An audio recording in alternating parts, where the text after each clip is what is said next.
All right, it's 25 after the hour of 8 o'clock, News Talk 980 WXLM. We have Joe Courtney here in the studio, 860-442-WXLM. We're pressed for time. I've got a million more questions to ask you, Joe, but let's grab a caller or two, maybe an email or two. We'll go first. Jeff from Waterford. Good morning, Jeff. You're on with Joe Courtney.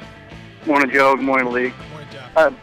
I said a question. I know this morning on the news it was there was some mention that Leon Panetta is going to is floating the idea of not killing, but postponing the military pension. So somebody goes in at 18 or 20, instead of getting their pension at 20 years, they're going to wait till they're 65.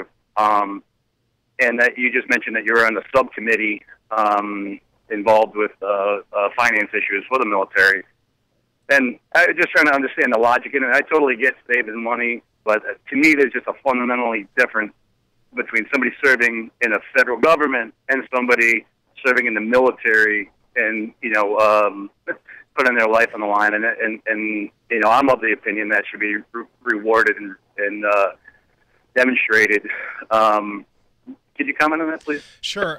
Thank you for alerting me to that. I tried to read the news on the drive down from Vernon this morning. It was mostly local papers, and I did not hear that report. I'll certainly check it out with my staff in D.C. to get right on it. What I would say, generally speaking, is that, we're at a point right now where we have an all-volunteer force. The need to make sure that we attract the highest quality recruits possible means that we've got to have certainly a package of pay, retirement benefits, and health coverage for men and women who serve, as well as their families, to make sure that is competitive with the private sector, to say the least. And as you point out, I mean, there's an extra sort of level of hazardous duty here, so to speak, that I think the country certainly needs to recognize has to be part of any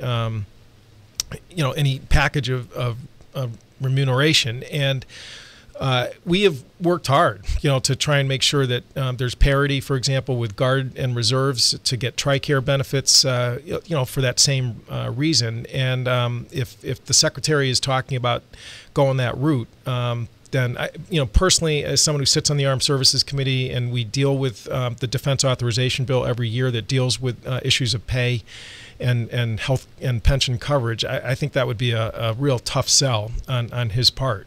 All right. We got an email. We're going to grab one email because we got to get to the bottom of the hour. But somebody had a question for you, Joe, about the sub base. Ray is talking about I guess the sub base subcontractors have to pay, as of September 31st, $300 to actually work on the base, and the company that they work for has to pay $160 in addition for them to get their passes every day. Do you know anything about this?